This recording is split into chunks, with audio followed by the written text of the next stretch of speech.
میرے نبی نے فرمایا مجلس میں بیٹھے ہوئے مسجد میں، کہا کہ یہ جو دروازہ ہے نا اس سے ایک جنتی آنے والا ہے۔ تو لوگوں نے دیکھا ایک مدینے کے مقامی آدمی ذرا بوڑھے، وہ مسجد میں اندر آئے، داڑھی میں وضو کا پانی، ہاتھ میں جوتا، نماز میں شریک ہو گئے۔ اگلے دن آپ کی محفل تھی تو آپ نے فرمایا یہ جو سامنے دروازہ ہے اس سے ایک جنتی آ رہا ہے۔ تو سیم وہی آدمی اسی حالت میں انٹر ہوئے۔ اگلے دن ہوا تو آپ نے کہا اس دروازے سے جنتی آنے والا ہے، ٹھیک وہی آدمی اسی حالت میں انٹر۔ اس مجمع میں ایک صحابی بیٹھے ہیں، ان کا نام ہے عبداللہ بن عمرو۔ یہ 1,24,000 صحابہ میں ان کی ایک اسپیشلٹی ہے کہ یہ سب سے زیادہ عبادت کرتے تھے، سب سے زیادہ، اتنی عبادت کسی نے نہیں کی۔ ساری رات نفل پڑھتے تھے، سارے دن کا روزہ رکھتے تھے، اور دن رات میں ایک قرآن ختم کرتے تھے۔ کوئی ہمارے جیسا اول تو کر نہیں سکتا، کرے گا تو چوتھے دن پاگل ہو جائے گا، دماغ خشک ہو جائے گا، اور انہوں نے نبھا کے دکھایا۔ رات پوری تہجد، دن پورا روزہ، اور رات اور دن میں ایک ختم قرآن۔ اب ان کو خیال آیا کہ یہ بابا جی مجھ سے بھی زیادہ عبادت کرتے ہیں، جو ان کو یوں ڈائریکٹ جنت کی بشارت ملی اور مجھے نہیں ملی، تو میں دیکھتا ہوں یہ کون سی عبادت کرتے، کیا یہ ساری رات سجدے میں پڑے رہتے ہیں، رکوع میں کھڑے رہتے ہیں، قیام میں کھڑے رہتے ہیں، کیا کرتے ہیں؟ تو ان کے پاس پہنچ گئے، چاچا کوئی تھوڑا والد صاحب کی ناراضگی ہے، دور رہنا چاہتا ہوں، 2-3 دن ٹھہر جاؤں آپ کے پاس؟ ہاں ہاں ہاں بیٹا آ جاؤ آ جاؤ آ جاؤ۔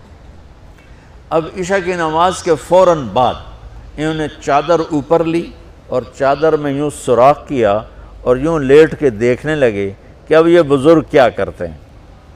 بزرگ تشریف لائے، سرانے پہ سر رکھا، اللہم بسمک اموت و احیا، سونے کی دعا پڑھی، اور تھوڑی دیر بعد خراٹے تھے۔ وہ بڑے حیران ہوئے، بھئی میرا تو خیال ہے یہ ساری رات سجدہ کرے گا تو رو رو مصلی تر کر دے گا، یہ تو خراٹے ہی چون جاندے نہ ہو جا رہے ہیں۔ اب وہ دیکھ رہے ہیں ابھی اٹھے گا ابھی اٹھے گا ابھی اٹھے گا، پھر انہوں نے کپڑا اتار دیا، ابھی سویا ہوا ہے۔ وہ فجر کی اذان پہ اٹھے اور ان کا دماغ چکر کھا گیا، بھئی اے کی بڑی تہجد دے 2 نفل بھی نہیں تو جنت دی بشارت 3 دن کٹھی۔ انہوں نے کہا کل دیکھوں گا، کل شاید کچھ اور کریں گے۔ اگلے دن آئے، پھر اسی طرح یوں کر کے لیٹ گئے، اور بزرگوں نے بھی یوں کی، اور بسمک اموت و احیا، اور پورا کمرہ خراٹے نال۔ وہ پھر پریشان، یہ کب اٹھے گا کب اٹھے گا؟ فجر کی اذان پہ اٹھے تو اور ان کی حیرت بڑھ گئی، کہنے والا سچا، اس کے بات کو تو چیلنج ہو نہیں سکتا، وہ محمد مصطفیٰ ہیں، لیکن یہ چکر کیا ہے، یہ جنت مل کیسے رہی ہے؟ چلو ایک رات اور صحیح۔ تیسری رات آئے، یہ یوں لیٹے وہ یوں لیٹے، یہ دیکھتے رہے وہ سوتے رہے، حتیٰ کہ فجر کی اذان پہ آنکھ کھلی تو یہ نا پھٹ پڑے، کہنے لگے چاچا بات بتاؤں؟ کہنے کیا؟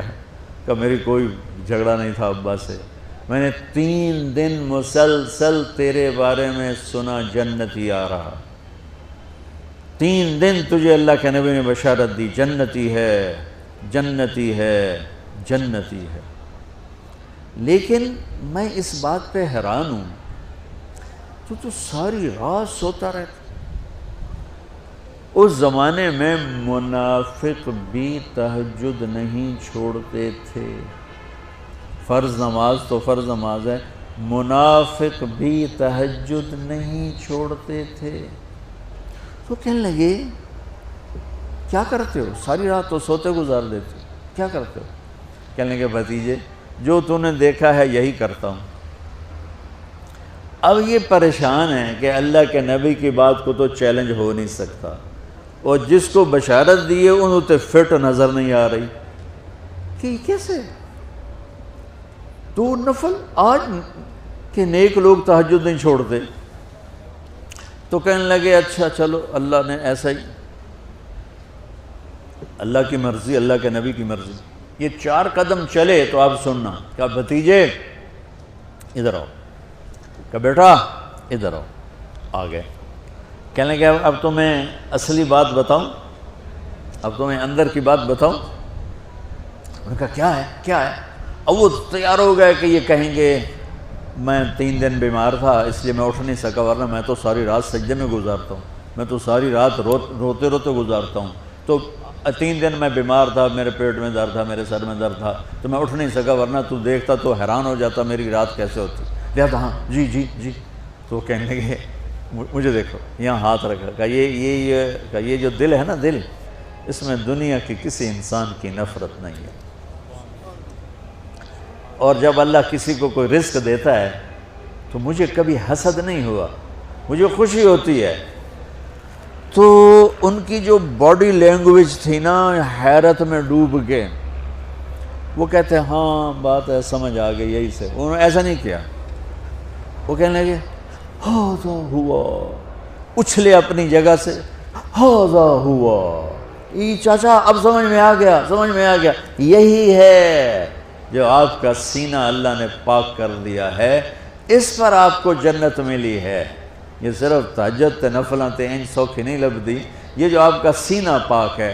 اب پہلی حدیث کے ساتھ جوڑو، میرے نبی نے فرمایا، میرے بیٹے انس، میری ایک عظیم الشان سنت ہے کہ اپنے دل کو دنیا کے انسانوں سے، میرے بچوں سنو، یہ نہیں فرمایا مسلمانوں سے دل صاف رکھ، فرمایا پوری دنیا کے انسانوں سے دل صاف رکھو۔ یہ بچیاں کر لیں، آپ کر لو، میں کر لوں، یہ تمہارے استاد کر لیں، کوئی کر لے، میرے رب کی قسم بڑے بڑے عبادت گزار ان کی پرواز کو نہیں پکڑ سکتے، بڑے بڑے سجدہ کرنے والے اور رکوع کرنے والے نفلی ان کی پرواز تک نہیں پہنچ سکتے۔ ایک اس وجہ سے کہ یہ عظیم الشان سنت ہے، ایک اس وجہ سے کہ اس کے کرنے والے بڑے تھوڑے ہیں، ایک اس وجہ سے کہ یہ مشکل بہت ہے کہ آدمی کو خود ذبح ہونا پڑتا ہے تب جا کر یہ چیز ہاتھ میں آتی۔